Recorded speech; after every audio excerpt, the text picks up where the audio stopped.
رامیش اس سے کہو کہ تم صوفیہ سے ملنا چاہتے ہو، کیونکہ مجھے یقین ہے تم نے ہی اسے کہا ہوگا کہ تم اسے لینے خود آؤ گے اور مہرما سے ملواؤ گے۔ زمخام سگریٹ سلگاتے ہوئے رامیش سے بولا، جس کو دیکھ کر صاف محسوس ہو رہا تھا کہ وہ صوفیہ کو پسند کرتا ہے اور اس سے ملنے کے لیے مہرما کا بہانہ بنا رہا ہے تاکہ ایک تیر سے دو نشانے لگ جائیں، صوفیہ مہرما سے ملے گی اور رامیش صوفیہ سے۔ جبکہ اس کی بات سن کر رامیش گڑبڑا گیا، پھر جلدی سے خود پر قابو پاتے ہوئے اپنا سگریٹ سلگایا اور ایک کش لیتے ہوئے بولا، تم جانتے ہو شروع سے میں نے کبھی کسی لڑکی میں دلچسپی نہیں لی اور نہ ہی کبھی کوئی لڑکی مجھے اٹریکٹ کی ہے، مگر جب سے اسے دیکھا ہے نا، دل کرتا ہے بس اس کے بارے میں سوچوں اور اسے دیکھتا رہوں، مگر مجھے ڈر ہے کہ لوگ اسے میری کمزوری سمجھ کر اپنا نشانہ نہ بنا لیں، اسی لیے اس سے خود کو دور رکھنے کی کوشش کرتا ہوں، مگر یہ جو دل ہے نا، اس سے دور جانے کو راضی نہیں، اور جب اسے پتہ چلے گا کہ مجھے تو یہ تک پتہ نہیں میرا باپ کون ہے، تمہیں لگتا ہے وہ مجھے چاہے گی یا میرے ساتھ رہنا بھی چاہے گی؟ رامیش نے سگریٹ کا کش لیتے ہوئے آخر میں تلخ لہجے میں کہا، کتنی بار تمہیں منع کیا یہ بکواس مت کرو، سوچا کرو، لگتا ہے تمہارے پاس فالتو ٹائم بہت ہے جو اپنے دماغ میں یہ خرافات بھرتے رہتے ہو، تم میرے بھائیو یہی تمہاری پہچان ہے، اور اگر وہ بھی تمہیں چاہتی ہو تو اسے تمہاری بکواس باتوں سے بالکل فرق نہیں پڑے گا، اور اب دفع ہو جاؤ اس سے پہلے کہ تمہارا چہرہ بگاڑ دوں۔ زمخام نے رامیش کے چہرے پر غصے سے مکہ مارتے ہوئے کہا، اچھا بکواس کر رہا تھا یار، ناراض تو مت ہوا کر، اب یہ تیری بھائی کبھی بھی کسی بکواس نہیں کرے گا، اور اب تو نے مجھے مکہ بھی مار دیا ہے۔ رامیش نے زمخام کو گلے لگاتے ہوئے کہا، وہ جانتا تھا کہ وہ اپنی انہی باتوں سے کبھی کبھار زمخام کو دکھ پہنچاتا ہے، اور ہمیشہ ایسا ہی ہوتا تھا، زمخام سے مار کھا کر اس کا دماغ اپنی جگہ پہ آ جاتا تھا۔ مہرما کمرے میں بیٹھی کب سے اپنا دماغ چلا رہی تھی کہ کیسے باہر نکلے، ایک تو کمرے میں کھڑکی بھی نہیں تھی اور دوسرا صبح سے کوئی دروازہ بھی نہیں کھول رہا تھا، اس کے ناشتے کے برتن بھی ویسے ہی پڑے تھے۔ اب اسے غصہ آنے لگا تھا، وہ غصے سے صوفے سے اٹھی تھی، لیکن صوفے کے قریب موجود ٹیبل سے اس کے پاؤں پر زور سے ٹھوکر لگی اور وہ اوندھے منہ فرش پر گری اور کمرے میں اس کی چیخ گونجی۔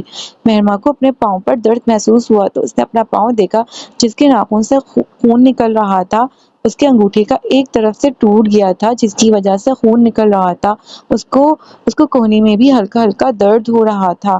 ابھی مہرما نے اٹھ کر بیڈ پر بیٹھ کر اپنا پاؤں دیکھا ہی تھا کہ کمرے کا دروازہ کھول کر صبح والی عورت کمرے میں آئی اور اسے پاؤں پکڑا دیکھ کر اس کے قریب آ گئی، اس کے پاؤں کو دیکھا اور کہا، میں ابھی واش روم سے فرسٹ ایڈ باکس لے کر آتی ہوں، ہلنا مت۔ جبکہ مہرما نے اس کی بات سن کر اپنے عقل کے گھوڑے دوڑائے اور دروازے کی طرف دیکھا جو کھلا ہوا تھا، وہ اس عورت نے مہرما کی پٹی کر کے جب فرسٹ ایڈ باکس واپس واش روم میں گئی تو مہرما اپنے پاؤں کی تکلیف کو نظر انداز کر کے جلدی سے واش روم کے قریب گئی اور اسے بند کر کے باہر سے لاک لگا دیا۔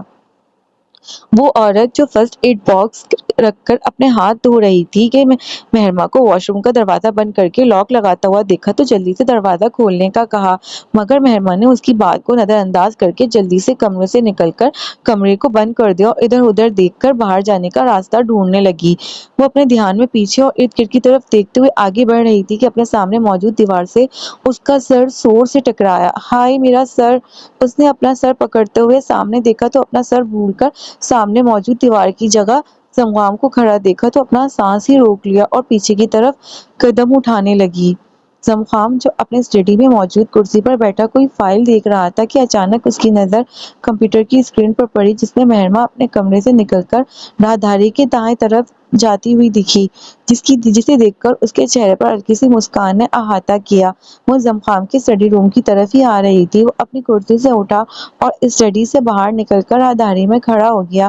مہرما جو اپنے دھیان سے آ رہی تھی، اس کا سر زور سے زمخام میں لگا تو مہرما کو ایسا محسوس ہوا جیسے کسی دیوار پر سر لگا ہو۔ مہرما نے اپنا سر اٹھایا اور زمخام کو دیکھتے ہوئے اپنے قدم پیچھے کو اٹھانے لگی۔ مہرما جو زمخام کو اپنے سامنے دیکھ کر ایک پل کو ڈر گئی تھی، لیکن جلدی خود پر قابو پاتے ہوئے آہستہ آہستہ اپنے قدم پیچھے کو لے کر بھاگنے کا سوچنے لگی۔ وہ جو بھاگنے لگی تھی، زمخام نے اس کی سوچ پڑتے ہوئے اس کا بازو کو جکڑا اور اپنے ساتھ گھسیٹنے لگا، چھوڑو مجھے جنگلی انسان، مجھے اپنے گھر جانا ہے، تم یہاں مجھے قید نہیں کر سکتے، میں دوبارہ کوشش کروں گی، تب تک کوشش کروں گی جب تک یہاں سے بھاگ نہ جاؤں، اور پولیس کے پاس جا کر سب سے پہلے تمہارے بارے میں بتاؤں گی کہ تم نے مجھے یہاں قید کیا ہوا ہے، دیکھنا پھر تم بھی جیل بھی سیر کرو گے تو تمہیں پتہ چلے گا کہ قید ہونا کسے کہتے ہیں۔ مہرما چیختے ہوئے اس سے بول رہی تھی، جو اس کی بات پر کان دھرے بغیر اس کو کمرے میں لایا اور اسے بیڈ پر پھینکتے ہوئے واش روم کا دروازہ کھول کر جس عورت کو مہرما نے بند کیا تھا اسے نکالا اور اس سے بولا، روزی جاؤ یہاں سے، میں تم سے بعد میں بات کروں گا، اور جاتے ہوئے دروازہ بند کر جانا۔ جی سر، روزی نے جواب دیا اور باہر چلی گئی، لیکن جاتے ہوئے دروازہ بند کرنا نہ بھولی۔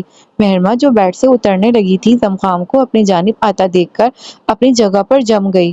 زمخام اس کے پاس آیا اور بیڈ پر جھکتے ہوئے اس کے بالوں کو اپنی گرفت میں لیا اور اس کا چہرہ اپنے چہرے کے سامنے کرتے ہوئے سرد لہجے میں بولا، تم زمخام شیرزیاں کی ملکیت ہو۔ تم زمخام شیرزیاں کی ملکیت ہو، میری اجازت کے بغیر یہاں سے قدم تو کیا ہل بھی نہیں سکو گی تم، سانس بھی میری مرضی سے لوگی، تم میری ملکیت ہو، جتنا جلدی جان لو تمہارے لیے اچھا ہے۔ ملکیت زمخام، جبکہ اس کی بات سن کر مہرما کو تو دماغ ہی گھوم گیا اور غصے سے بولی، میں کوئی تمہاری ملکیت نہیں، سنا تم نے، اور نہ ہی تمہاری کوئی زر خرید غلام، تم پاگل انسان ہو جس نے میری مرضی کے بغیر مجھے یہاں اس کمرے میں قید کیا ہوا ہے، جا کر اپنے دماغ کا علاج کرواؤ۔ وہ جو اونچی آواز میں زمخام سے بات کر رہی تھی، اپنے بالوں پر اس کی گرفت مضبوط ہوتی دیکھ کر اس کی زبان کو بریک لگی۔ شش، مجھے اونچی آواز سننا بالکل پسند نہیں، اور ہاں، تم اس دن سے میری ملکیت ہو جس دن میں نے خود تمہیں آزاد کیا، اور شاید تم بھول رہی ہو کلب میں اور تمہارے فلیٹ پر بھی میں نے تمہیں بچایا، اور اب سے تم یہاں ہی رہو گی، تمہاری مرضی ہو یا نہ ہو۔ زمخام اپنے دوسرے ہاتھ کے انگوٹھے سے اس کا نچلا ہونٹ آہستہ آہستہ سہلاتے ہوئے بولا، جبکہ اس کا انگوٹھا اپنے ہونٹ پر محسوس کر کے مہرما کی دل کی دھڑکن تیز ہو گئی اور وہ سانس بھی تیز تیز لینے لگی، جیسے آکسیجن کی کمی ہو گئی ہو اسے۔ مہرما نے اپنے ہاتھ سے اس کے انگوٹھے کو اپنے ہونٹ سے ہٹایا۔ اس کی حالت دیکھتے ہوئے زمخام نے بھی اپنا ہاتھ پیچھے کر لیا۔ مہرما نے خود پر قابو پاتی ہمت سے کہا، مگر میں نے تو تمہیں مجھے بچانے کے لیے نہیں بلایا تھا، تم خود آئے تھے۔ کہہ تو صحیح رہی ہو، لیکن بچایا تو میں نے ہی نا، اس لیے اب تم میرے پاس ہی رہو گی۔ اور اب آتے ہیں تمہارے بھاگنے کی سزا کی طرف، تو تمہیں بہت شوق ہے نا روزی کو واش روم میں بند کرنے کا۔ اب تمہیں کھانا بالکل نہیں ملے گا، ایسے ہی بھوکی رہو گی، جب تمہاری عقل ٹھکانے آئے گی تب میں تمہیں کچھ کھانے کو دینے کا سوچوں گا۔ زمخام نے اس کے بالوں کو چھوڑتے ہوئے کہا اور اس کی بغیر سنے بغیر کمرے سے باہر نکل گیا۔ اس کے جانے کے بعد بھی مہرما اپنے ہونٹوں پر اس کا ہاتھوں کا لمس محسوس کر رہی تھی۔ رامیش صوفیہ کو لینے کے لیے اس کے گھر پہنچا اور گاڑی سے نکل کر اس کے دروازے کی بیل بجائی۔ صوفیہ جو بھی شاور لے کر نکلی تھی اور اس کے بال بھی بھیگے ہوئے تھے، جلدی سے تولیے سے اپنے بال ہلکے ہلکے صاف کیے اور دروازہ کھولنے چلی گئی۔ صوفیہ نے دروازہ کھولا تو سامنے رامیش کو کھڑا پایا۔ آپ نے بتایا نہیں تھا کہ کب آئیں گے، اس لیے میں ابھی تک تیار نہیں ہوئی، رامیش کو دیکھتے ہوئے صوفیہ نے معصومیت سے کہا، جبکہ رامیش کی نظریں اس کے حلیے کی طرف تھی جو کھلے ٹراؤزر اور شرٹ میں بھیگے بالوں سے اس لیے سراپا امتحان بنی کھڑی تھی۔ اس کے بالوں سے پانی کے قطرے نکل کر اس کی سفید شرٹ کو بھگا رہے تھے۔ رامیش نے ایک گہرا سانس لے کر اپنے جذبات پر قابو پایا اور گمبھیر لہجے میں بولا، تم تیار ہو جاؤ، میں اتنی دیر انتظار کر لیتا ہوں۔ ٹھیک ہے، آپ اندر آ جائیں اور ٹی وی لاؤنج میں میرا انتظار کریں، میں جلدی سے تیار ہو جاتی ہوں، صوفیہ نے جھجکتے ہوئے اس سے کہا اور دروازے سے ہٹ گئی تاکہ رامیش اندر آ سکے۔ رامیش نے اس کی بات سن کر اپنا سر ہلایا اور گھر کے اندر داخل ہو کر صوفیہ کے پیچھے ٹی وی لاؤنج میں گیا اور وہاں موجود صوفے پر بیٹھ گیا۔ صوفیہ جو اپنے کمرے میں چینج کرنے لگی تھی، کچھ یاد آنے پر اس کی جانب پلٹی، اس سے پوچھا، رامیش آپ کافی پیئیں گے یا جوس پینا پسند کریں گے؟ رامیش جو اپنا موبائل نکال کر استعمال کرنے لگا تھا، اس کے منہ سے اپنا نام سن کر اس کے دل نے ایک بیٹ مس کی اور اس کو دیکھا جو اپنی انگلیوں کو مروڑتی ہوئی اس سے پوچھ رہی تھی۔ رامیش نے اس کی بات سن کر اپنا موبائل جیب میں ڈالا اور صوفے سے اٹھ کر اس کی جانب بڑھنے لگا۔ اسے خود کی طرف آتا دیکھ کر صوفیہ اپنے قدم پیچھے کو لینے لگی۔ جیسے جیسے رامیش اس کے قریب آ رہا تھا، وہ ویسے ویسے پیچھے ہو رہی تھی، یہاں تک کہ اس کو اپنے پیچھے دیوار محسوس ہونے لگی۔ رامیش نے اس کے ارد گرد موجود دیوار پر اپنے ہاتھ رکھے اور اس کی طرف جھکتے ہوئے جذبات سے چور لہجے میں بولا، کیا چاہتی ہو؟ جو کہ اپنے جذبات پر قابو کر کے بیٹھا ہوں، اس کا بند توڑ دوں؟ بولو۔ اس کی بات سن کر صوفیہ کا چہرہ لال ٹماٹر ہو گیا تھا اور وہ اپنی انگلیوں کو مروڑنے لگی۔ رامیش نے اسے انگلیاں مروڑتے دیکھا تو اس کا ہاتھ تھام کر اس کی انگلیوں پر اپنے ہونٹوں کا لمس چھوڑنے لگا، جبکہ صوفیہ نے اسے ایسا کرتا دیکھا تو اس کی ٹانگیں کانپنے لگی۔ رامیش نے اس کی حالت کو دیکھتے ہوئے اپنا دوسرا بازو اس کی کمر میں ڈال کر اسے اپنے قریب کرتے ہوئے اس کے ماتھے سے بال ہٹائے اور اس پر بوسہ دیا۔ اس کی حالت کو دیکھتے اسے چھوڑ کر کچھ فاصلے پر کھڑا ہو گیا۔ صوفیہ نے جیسے اس کو خود کو چھوڑتا دیکھا تو دیوار کے ساتھ لگ کر گہرے سانس لینے لگی، مگر جب رامیش کی نظریں خود پر محسوس کی تو کانپتی ٹانگوں سے جلدی سے اپنے کمرے کی طرف بھاگی۔ اپنے کمرے میں آ کر اس نے دروازہ بند کیا اور اس کے ساتھ لگ کر ایک گہرا سانس لیا، جبکہ رامیش کا لمس اپنے ہاتھ کی انگلیاں اور ماتھے پر محسوس کرکے اس کے ہونٹوں پر میٹھی سی مسکراہٹ رقصہ ہو۔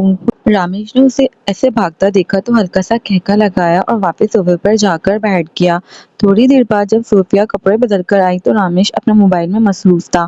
رامیش چلیں، میں تیار ہوں، صوفیہ نے اٹکتے ہوئے رامیش سے کہا جو موبائل میں مصروف تھا۔ رامیش نے صوفیہ کی آواز سن کر اس کی جانب دیکھا تو وہ تیار کھڑی اسے نظریں جھکائے کھڑی تھی۔ رامیش نے اپنا موبائل جیب میں ڈال کر اٹھتے ہوئے اسے ساتھ چلنے کا کہا۔ صوفیہ اس کے پیچھے پیچھے چھوٹے قدم اٹھاتی چل رہی تھی۔ وہ گاڑی میں بیٹھی تو رامیش نے گاڑی اسٹارٹ کرنے سے پہلے اس کی طرف دیکھا جو اپنی گود میں رکھے ہاتھوں کو گھور رہی تھی، جبکہ چہرے میں ہلکی ہلکی سرخیاں گھلی ہوئی تھیں۔ آئندہ کی بات اپنا حلیہ درست کر کے دروازہ کھولنا اور پوچھ کر دروازہ کھولا کرو، اگر کبھی میں نے تمہیں دوبارہ اس حلیے میں کسی کے سامنے دیکھا تو تمہارے لیے اچھا نہیں ہوگا، رامیش نے اسے تھوڑا سخت لہجے میں کہا، کیونکہ اسے صوفیہ کا حلیہ دیکھے بغیر دروازہ کھولنا بالکل بھی پسند نہیں آیا تھا۔ جی آئندہ دھیان رکھوں گی، صوفیہ نے اس کی آواز میں سختی محسوس کر کے ہلکی آواز میں کہا۔ رامیش نے صوفیہ سے موبائل مانگا جو اس نے فوراً نکال کر دے دیا۔ رامیش نے اس پر اپنا نمبر سیو کر کے اسے موبائل واپس کیا اور بولا میں نے اپنا نمبر سیو کر دیا ہے، جب بھی کوئی پریشانی یا تمہیں لگے کہ کوئی تمہارا پیچھا کر رہا ہے تو مجھے فوراً کال کرو گی۔ صوفیہ نے اس کی بات سن کر جلدی سے اپنا سر ہلایا اور اپنا موبائل واپس بیگ میں ڈال دیا۔ رامیش نے اس کو سر ہلاتا دیکھا تو گاڑی اسٹارٹ کی اور بلیک روز ولا کی طرف چل دیا۔ رامیش اور صوفیہ جب بلیک روز ولا پہنچے تو رامیش اسے مہرما کے کمرے کی طرف لے گیا، مگر اسے آخری بار سمجھانا نہیں بھولا، صوفیہ یاد رکھنا مہرما ہمارے ساتھ ہی یہاں پر سیف ہے، باہر اسے خطرہ ہے، کچھ لوگ اسے مارنا چاہتے ہیں، وہ تمہیں مدد کرنے کو کہے گی مگر یہ مت بھولنا اگر تم نے اس کی مدد کی تو وہ زندہ نہ رہ سکے گی۔ رامیش کی بات سن کر صوفیہ نے اسے ایک نظر دیکھا اور اس کے چہرے پر جھوٹ کا کوئی تاثر نہ پا کر اپنا سر ہلایا تو رامیش نے دروازہ کھول کر اسے اندر جانے کا کہا۔ صوفیہ اس پر آخری نظر ڈال کر کمرے کے اندر چلی گئی جہاں مہرما بیڈ پر لیٹی ہوئی تھی۔ دروازہ کھلنے کی آواز پر اس نے دروازے کی جانب دیکھا تو صوفیہ کو کھڑا دیکھ کر جلدی سے اس کے گلے جا لگی اور جلدی سے بولی شکر ہے صوفیہ تم آ گئی، پلیز یار میری یہاں سے نکلنے میں مدد کرو۔ مہرما کی بات سن کر صوفیہ بے بسی سے بولی مہرو سوری یار میں تمہاری مدد نہیں کر سکتی، انہوں نے مجھے بتایا ہے کہ تمہاری جان کو خطرہ ہے اور اس دن بھی جو لوگ تمہارے فلیٹ پر آئے تھے وہ تمہیں مارنے آئے تھے، تمہیں صرف یہاں ہی محفوظ ہو۔ صوفیہ کی بات سن کر مہرما اس سے الگ ہوئی اور غصے سے بولی وہ جھوٹ بول رہے ہیں تم سے، وہ بس زمخام مجھے اپنے پاس رکھنا چاہتا ہے، مجھے اپنی ملکیت سمجھتا ہے، اب مجھے اچھے سے سمجھ آ گیا ہے تم بھی ان لوگوں سے ملی ہوئی ہو۔ مہرما جو اپنی ہی دھن میں بولے جا رہی تھی صوفیہ کی جانب دیکھا تو وہ بنا آواز کے رو رہی تھی۔ وہ جانتی تھی کہ صوفیہ کا دل کتنا چھوٹا ہے، وہ چھوٹی سی بات پر بھی رونے لگ جاتی تھی۔ اس کو روتا دیکھ کر اس کا سارا غصہ جھاگ کی طرح بیٹھ گیا اور آگے بڑھتے ہوئے اسے گلے سے لگایا تو وہ اور زور زور اور شور سے رونے لگی۔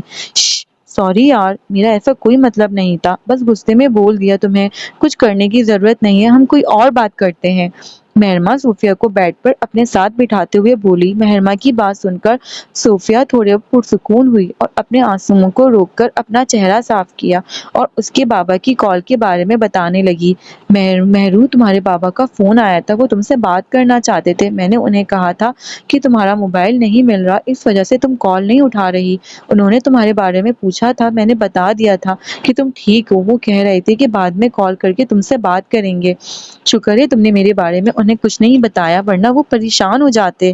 مہرما نے صوفیہ کی بات سن کر کہا وہ ابھی اپنے بابا کو کوئی ٹینشن نہیں دینا چاہتی تھی۔ یہ تمہارے پاؤں پر کیا ہوا ہے مہرو؟ صوفیہ نے اس کے پاؤں پر موجود پٹی دیکھ کر پوچھا۔ کچھ نہیں، یہاں میز سے ٹکرا کر گر گئی تھی اور پاؤں پر چوٹ لگ گئی تھی، اب تو ٹھیک ہے، بس ہلکا ہلکا سا درد ہوتا ہے جب کھڑی ہوتی ہوں، مہرما اپنے پاؤں کو ہلا کر بولی۔ ابھی صوفیہ ابھی صوفیہ مہرما سے کوئی اور بات کرنے ہی لگی تھی کہ رامیش دروازہ کھول کر اندر داخل ہوا اور صوفیہ کو چلنے کا کہا، جبکہ رامیش کی بات سن کر مہرما فوراً بولی، مگر ابھی تو یہ آئی ہے، اتنی جلدی آپ اسے واپس لے جا رہے ہیں، تھوڑی دیر بیٹھنے تو دیں۔ زمخام نے کہا، یہ تمہاری سزا ہے کہ جب تک وہ نہ کہے کوئی تم سے نہیں ملے گا اور نہ ہی تمہیں کسی سے ملنے کی اجازت ہے۔ رامیش نے مہرما کو جواب دیتے ہوئے کہا۔ صوفیہ کی طرف دیکھا تو وہ جلدی سے اٹھ کر مہرما کے گلے لگی اور بولی، کوئی بات نہیں ہے صوفیہ، میں تم سے دوبارہ ملنے آؤں اس زمخام کو تو میں دیکھ لوں گی، کمینہ انسان میرے دوست کو بھی مجھ سے تھوڑی دیر ملنے نہیں دے رہا۔ صوفیہ کی بات سن کر مہرما بولی، جبکہ اس کے زمخام کو زکام کہنے پر رامیش نے اپنی ہنسی دبائی اور صوفیہ کے چہرے پر مسکراہٹ بکھر گئی۔ جب رامیش صوفیہ کے گھر پہنچا اور صوفیہ کو گاڑی سے باہر نکلنے لگی تو رامیش نے اس کا ہاتھ پکڑ کر اسے روکا اور اس کا رخ اپنی جانب کر کے اس کا چہرہ دیکھا جہاں آنسوؤں کے ہلکے ہلکے نشان دکھ رہے تھے۔ رامیش نے ان نشانوں پر اپنا انگوٹھا پھیرا اور صوفیہ سے پوچھا، تم روئی تھی؟ ہاں، وہ مہرما سے جب ملی تب روئی تھی، صوفیہ نے اس کا ہاتھ اپنے چہرے سے ہٹاتے ہوئے کہا۔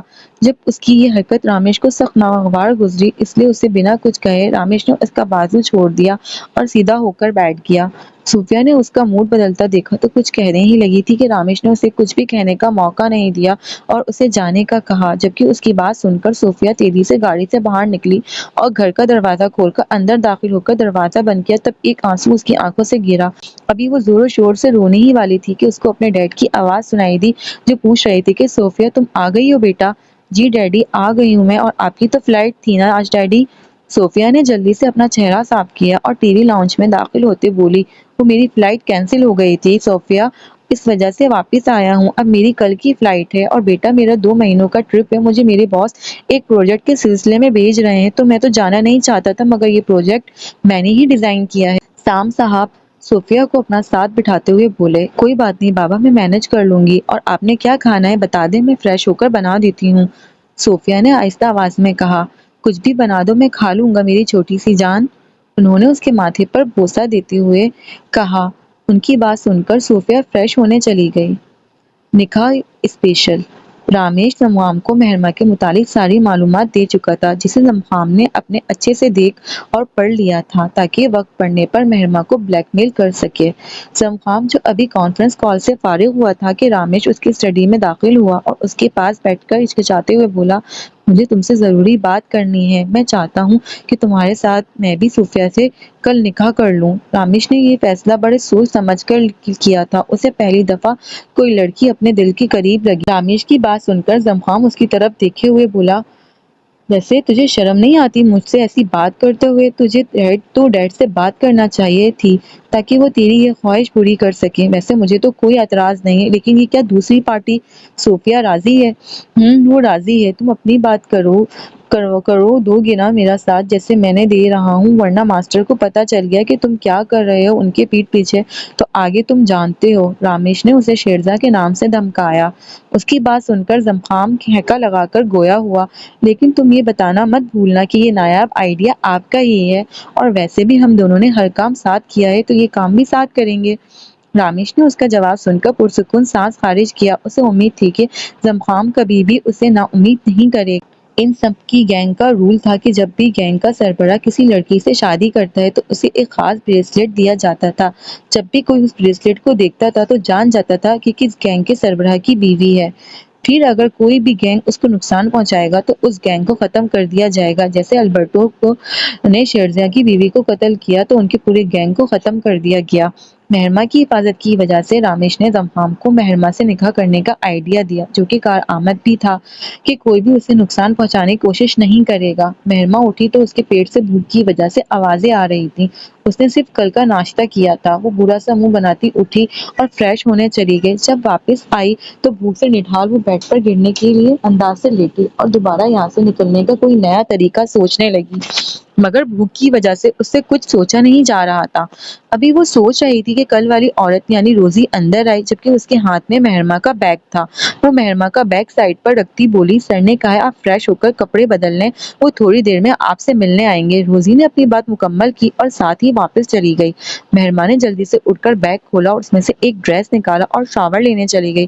ایسے ویسے بھی کل کی موجود کپڑوں سے الجھن ہو رہی تھی۔ صوفیہ جو ابھی سوئی ہوئی تھی کہ اس کا فون بجنے لگا، اس نے کالر آئی ڈی دیکھ کر بغیر فون اپنے کان سے لگایا اور نیند میں ڈوبی آواز سے پوچھا، ہیلو کون بات کر رہا ہے؟ رامیش بات کر رہا ہوں، تیار ہو جاؤ، 1 گھنٹے بعد میں تمہیں تمہارے گھر سے پک کر لوں گا۔ فون کی دوسری جانب سے رامیش کی آواز گونجی تو اس کی نیند بھگ سے اڑ گئی اور وہ جلدی سے اٹھتے ہوئے بولی، میں تیار تو ہو جاؤں گی مگر جانا کہاں ہے؟ مہرماں سے ملوانے لانا ہے، فکر مت کرو، کھا نہیں جاؤں گا تمہیں، رامیش نے جواب دیا۔ جی ٹھیک ہے، صوفیہ نے جواب دیا تو رامیش نے اس کا جواب سن کر کال کٹ کر دی، جبکہ اسے کال کٹ کرنے پر اس نے برا سا منہ بنایا اور جلدی سے اٹھ کر فریش ہونے چلی گئی۔ اس کے ڈیڈی تو صبح 5 بجے کی فلائٹ سے جا چکے تھے اور وہ گھر میں اکیلی ہی تھی۔ تو یہ تھی اب تک کی کہانی، ملتے ہیں ہم اپنی اگلی ویڈیو میں، جب تک کے لیے اللہ حافظ۔